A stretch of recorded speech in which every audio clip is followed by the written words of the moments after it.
مکرم ناظرین، شان حلم پر گفتگو کا آغاز کرتے ہیں جناب ڈاکٹر سعید احمد سعیدی صاحب سے۔ ڈاکٹر صاحب قبلہ، سب سے پہلے تو ہم اس صفت کو جاننا چاہیں گے کہ حلم کیا ہے، اس کے بعد ہم اللہ رب العزت کی شان علم کا جو ذکر خیر ہے اس کا شرف پائیں گے۔ حلم کے بارے میں ہمیں آگاہ فرمائیے۔ بسم اللہ الرحمن الرحیم، بہت شکریہ۔ حلم اردو میں برداشت کے معنی میں صحیح، اور تحمل کے معنی میں استعمال ہوتا ہے۔ صحیح۔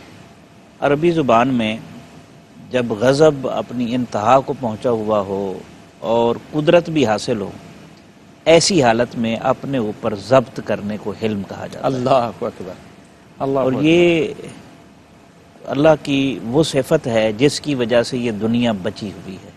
اللہ، ورنہ کمال ہے۔ جو مخلوق کرتی ہے، جتنا ظلم و ستم ہوتا ہے، یہ صفت حلم ہے جس کی وجہ سے دنیا کو بقا ملی ہوئی ہے۔ بالکل اور صحیح۔ یہ نظام کائنات چل رہا ہے۔ قرآن کریم میں کوئی کم و بیش 15 مرتبہ صفت حلیم کا تذکرہ ہوا ہے، اللہ اکبر، سبحان اللہ۔ اور جہاں بھی تذکرہ ہوا ہے اس میں سے میکسیمم مقامات وہ ہیں جہاں غفور کے ساتھ آیا ہے، یعنی حلیم غفور، اس کے بعد غفور حلیم، حلیم اللہ غفور اکبر، زیادہ تر۔ سبحان اللہ۔ اور اس کے علاوہ جہاں یعنی حلیم علیم بھی آیا ہے، غفور حلیم بھی آیا ہے، غنی حلیم بھی آیا ہے۔ سبحان اللہ۔ یہ بڑا خوبصورت نقطہ ہے اچھا ہے کہ واہ واہ، وہ غنی ہو کر حلیم ہے، یعنی غنی کہتے ہیں بے نیاز، بے نیاز، وہ بے نیاز ہو کر بھی حلیم ہے، اللہ اور ہم نیاز مند ہو کر بھی حلیم نہیں بن پاتے۔ یہ اللہ اکبر وہ کبیرہ۔ کیفیت ہے۔ ہائے ہائے ہائے، اور ڈاکٹر صاحب کیا جملہ عطا کیا ہے۔ اس سے اندازہ ہوتا ہے ہائے ہائے کہ اللہ کی صفت حلم جو ہے وہ ہمارے اوپر اگر صاحبان کی طرح نہ تنی ہوتی ہائے ہائے، تو کوئی چیز بھی زمین میں باقی نہ رہتی، اس اللہ۔ لیے کہ ہم نے کوئی کسر نہیں چھوڑی۔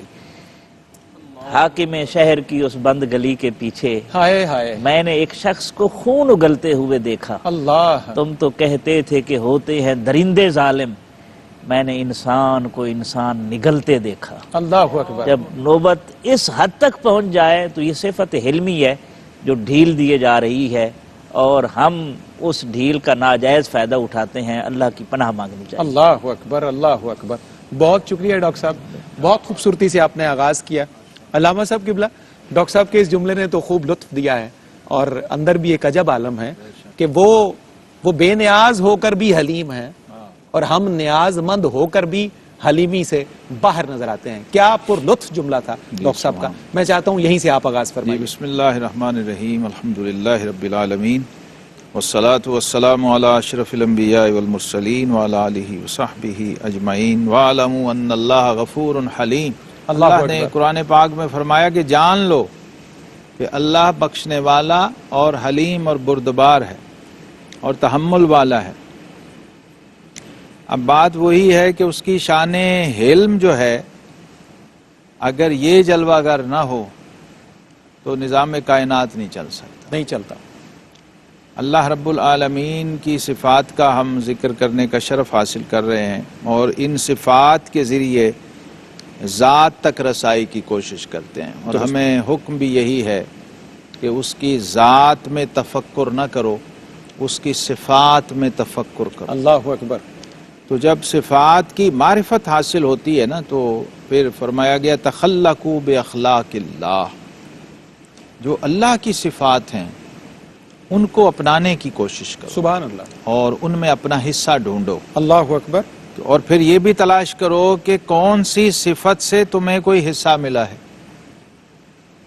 تو یہاں ہر صفت ایک پیمانے کی حیثیت بھی رکھتی ہے ہمارے لیے کہ کیا اس صفت رحیم کی کوئی جھلک ہم میں ہے، کوئی صفت کریم کی کوئی کیفیت ہم میں ہے۔ ظاہر ہے کلی طور پر تو یہ ممکن نہیں ہے، صحیح، اس کا کوئی جز، کوئی شیڈ، کوئی سایہ، کوئی ظل اگر آپ کو نصیب ہوتا ہے مخلوق کے اندر، انبیاء کرام علیہ السلام کے اندر آپ دیکھیے تو وہاں بھی کسی ایک صفت کا غلبہ ہے، درست۔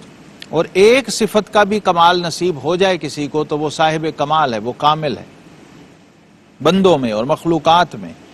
انبیاء کرام علیہم الصلوات و تسلیمات کے تعارف میں بھی اللہ کی صفات کا ذکر اور خاص طور پہ صفت حلیم کا ذکر آیا ہے اللہ قرآن پاک کے اندر، حضرت ابراہیم علیہ السلام کے لیے، حضرت اسماعیل علیہ السلام کے لیے، کہ ان لوگوں نے اللہ کی کن کن صفات سے غالب حصہ حاصل کیا۔ درست۔ ایسے ہی نبی رحمت امام الانبیاء والمرسلین صلی اللہ علیہ وسلم بعض صحابہ کرام علیہم رضوان کے تعارف میں جو اشارات فرمائے تو ان کو بعض انبیاء سے تشبیہ دی ہے صحیح۔ کہ ان پر ان کی صفات کا غلبہ ہے۔ تو ان بڑے لوگوں کے ذریعے بھی ذات باری تعالیٰ کے بعد ہم انبیاء کرام، حضرات صحابہ کرام، اولیاء کرام، ان کی ذوات قدسیہ کے ذریعے بھی، کیونکہ یہ صفات کے انوار سے متجلی لوگ ہیں، درست ہے، انہوں نے بالکل صحیح اللہ تبارک و تعالیٰ کی ذات اور صفات سے ایسا تعلق بنایا ہے۔ اور رب کائنات نے جناب آدم علیہ السلام کی تخلیق میں جو کمال کرم ہے وہ یہ فرمایا کہ ان اللہ خلق آدم علی صورتہ ہی، جناب آدم علیہ السلام کو اللہ نے اپنی صورت پر پیدا کیا ہے، یعنی اپنی صفات کی مظہریت انہیں عطا فرمائی۔ صحیح۔ تو اس نسبت سے بھی، کیونکہ ہم آدم زاد ہیں صحیح۔ اور آدم کے بیٹے ہیں، تو باپ کی صفات میں سے بھی کچھ حصہ بیٹوں میں ملنا چاہیے، ہونا چاہیے۔ تو وہاں بھی صفت حلم آپ کو کار فرما نظر آتی ہے، کیونکہ نبوت کا کارخانہ بھی بغیر صفت حلم کے نہیں چل سکتا۔ اگر نبی پر غلبہ صفت حلم نہ ہو تو پھر نبوت، جناب نوح علیہ السلام کو آپ دیکھیے نا، آخر فائنلی انہوں نے کیا کہا، رب لا تذر علی الارض من الکافرین دیارا۔ اگر یہ نہ ہو تو پھر نظام الٹ جاتا ہے۔ ادھر رحمت للعالمین صلی اللہ علیہ وسلم کو دیکھیں تو آپ فرما رہے ہیں اللہم اہدی قومی فإنہم لا یعلمون، باوجود خون آلود ہونے کے بھی آقا کریم علیہ السلام دعا صلی اللہ علیہ وسلم اور صفت حلم کے کمال کا اظہار فرما۔ خوبصورت، ماشاءاللہ۔